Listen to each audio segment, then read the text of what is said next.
سے ایگری کرتے ہیں، اور جب وہ ایگری نہیں کرتے تو ہم بیک فٹ پہ آ جاتے ہیں. نہ وہ پہلی پوزیشن سے ایگری کرتے نہ وہ سیکنڈ پوزیشن سے ایگری کرتے. آپ کہہ رہے ہیں کہ یہ چیز چلتی رہے گی. نہیں اب میں اس پہ آتا ہوں. اب تیسری آؤٹ کیا نہیں اب میں آتا ہوں. یہ تو ہم نے مان لیا کہ سب سے بڑا پرابلم تو افغانستان کا ملک ہے، جو کہ ہمارے ساتھ پراپر ایگریمنٹ کرنے کو آج بھی تیار نہیں ہے. میں کہنا چاہتا اختیار بیگ صاحب نے اس کی بڑی کوشش کی تھی، آپ کو یاد ہے، سے بڑی ڈیلیگیشن گئی تھی. اچھا اس کے بعد زبیر حوثی والا بھی اس پہ گئے تھے. اب آ جائیں کہ چلے وہ تو نہیں کوآپریٹ کر رہے، اب ہمیں اپنا کرنا ہے. اس میں پوزیشن یہ ہے سر کہ پاکستان میں پچھلی گورنمنٹ نے ایک اس سے بڑی غلطی کی. انہوں نے کہا افغانستان میں چوری ہو رہی ہے نا تو ڈیوٹی اور کم کر دو، کیونکہ افغانستان میں چوری ہو رہی ہے، ہم ڈیوٹی کو کنٹرول نہیں کر سکتے، ڈیوٹی کم کرتے گئے. انہوں نے اتنی ڈیوٹی کم کر دی کہ پاکستان کی انڈسٹریاں بیٹھ گئی ساری. پاکستان میں افغان ٹرانسلیٹ کا نقصان صرف ڈیوٹی چوری نہیں ہے، اس سے کیا ہوا ہے کہ پاکستان میں انڈسٹری وائبل نہیں رہی ہے. اب علاج سر اس کا یہ ہے، دیکھیں اس کی دو چیزوں میں ریلائز کریں. پہلی بات ہے کہ کراچی میں کنٹینر کے اسکینر لگنے تھے، ٹریکنگ پروگرام لگنا ہے. دیکھیں سر یہ بات یاد رکھیں، دنیا میں کبھی بھی کرپشن ختم کرنے کا طریقہ انسان نہیں ہے، فرشتے ہیں. اور اب فرشتہ ایک نئی شکل میں آ گیا، اس کا نام ہے آٹومیشن. وہ سنا تھا اخباروں میں آئی تھی، نہیں مگر اب کیوں نہیں ہو رہی؟ دیکھیں سر مجھے بتائیں، مشرف کی گورنمنٹ 12 سال تک آٹومیشن کسٹم میں کرنے کی کوشش نام لیتی رہی، نہیں کر سکی. کنٹینر ٹرمینل اسکینر نہیں لگ سکا. ٹریکنگ نہیں ہو رہی ہے. کیوں نہیں ہو رہی مجھے بتائیں نا. ہم کہتے ہیں آدمی اچھا ہے، مجھے آدمی اچھا نہیں چاہیے، مجھے کراچی کی پورٹ کے اوپر اسکینر چاہیے، اور مجھے وہ ٹریلر چاہیے جو ٹریک کر سکے. اس میں ایک اور بات آپ کو بتا دوں. آپ کو پتا ہے کراچی میں مال گاڑیاں جو ہیں وہ کم ہو گئی ہیں پہلے سے. آپ کو شاید ہم لوگوں کو یہ بات پتا نہیں ہے. پہلے 12 ٹرینیں جایا کرتی تھی کراچی سے مال گاڑی کی، اب صرف 3 جا رہی ہیں. کیوں؟ ریلوے کو لاسز نہیں ریلوے سر یہ سب اسی ایک چیز کا 3-4 رخ ہیں. یہ تمام ایک مافیا ہے. ہاں مافیا. بالکل فاروق، آپ کی طرف آتے ہیں کہ ابھی سپریم کورٹ نے ایسا کیا ہے کہ DGFIA جو ہیں ظفر قریشی صاحب کو مطلب اپوائنٹ کیا، اور وہ کہا ہے کہ وہ اپنے چیف کے خلاف تحقیقات کریں گے اور رپورٹ پیش کریں گے. اس طرح کی پہلے مثال کبھی نہیں ملتی، کیونکہ اس طرح کی خبریں آئی ہوئی تھیں کہ جس کو امین دادا کو گرفتار کرنا تھا، یہ کہا گیا کہ وہ DG کے کمرے میں بیٹھا ہوا ہے، ان کے ساتھ ان کی دوستی تھی، ان کے ساتھ بیٹھے ہوئے ہیں. تو آپ سوچتے ہیں کہ اس طرح کی کوئی مثال پہلے ملتی ہے؟ اور کیا ایک جو ہے ماتحت جو ہے وہ اپنے باس کی مطلب تحقیقات کر سکتا ہے، اور یہ جو ہوگی بالکل فیئر ہوگی؟ دیکھیے اس میں جو سپریم کورٹ کا جو پریزنس ہے، اس کی پریزنس کی وجہ سے جن صاحب کو اب بنایا گیا ہے افسر انکوائری کا، تو آئی ڈونٹ تھنک وہ اتنی ایزیلی اس کو برش اسائڈ کر سکیں گے اس رسپانسبلٹی کو. اگر خدا نخواستہ اس میں ہماری کورٹ سپریم کورٹ نہیں ہوتی تو پھر یہ تو ایک آئی واش تھا. لیکن کیونکہ سپریم کورٹ اس میں واچ ڈاگ ہے، تو میرا نہیں خیال ہے کہ اس کے اندر چاہے ماتحت ہو یا سپیریئر ہو، وہ ایک دوسرے کا خیال کر نہیں پائیں گے، کیونکہ اگر وہ کرے گا تو وہ خود پھنسے گا. فاروق، ایک اور چیز میں آپ سے پوچھتا ہوں، کیا یہ اتنی بڑی راکٹ سائنس ہے کہ اتنے بڑے بڑے فراڈس ہوئے ہیں، کرپشن ہوئی ہے جو سامنے نظر آ رہی ہے، اس کے لیے ہمیں شبر جیسے لوگوں کی ضرورت نہیں ہے؟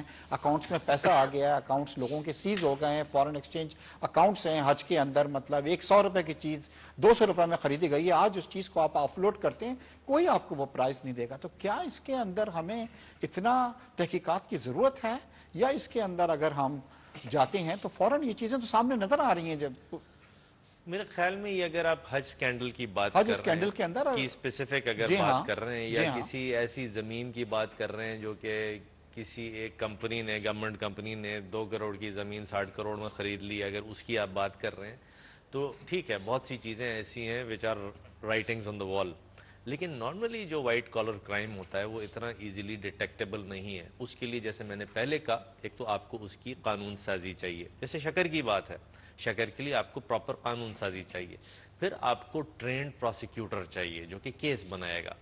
تو جب تک یہ دونوں چیزیں آپ کی نہیں ہوگی، اور کپلڈ ود تیسری چیز ہے پولیٹیکل ول، کیونکہ واچ ڈاگ جو ہے وہ ہر وقت سپریم کورٹ نہیں ہے. واچ ڈاگ آپ کی پارلیمنٹ ہونی چاہیے. یہ تمام سارا رول آپ کے پارلیمنٹیرینز کو کرنا چاہیے تھا. لیکن اگین یہ میری چاہے بات سے ایگری کریں نہیں کریں، کیونکہ وہ لوگ سٹیک ہولڈرز ہیں، کیونکہ انہی کے لوگ آپس میں آگے پیچھے کرپشن کر رہے ہیں، تو انہوں نے ایک دوسرے کو بچانا ہے. تو جب تک آپ کسی ایسی سیگمنٹ کو اس پارلیمنٹ میں نہیں لائیں گے جو کہ ان لوگوں کو ایکسپوز کرے گی، تو کچھ بھی نہیں ہوگا. شاہد صاحب، آپ کی طرف آتے ہیں. Rental power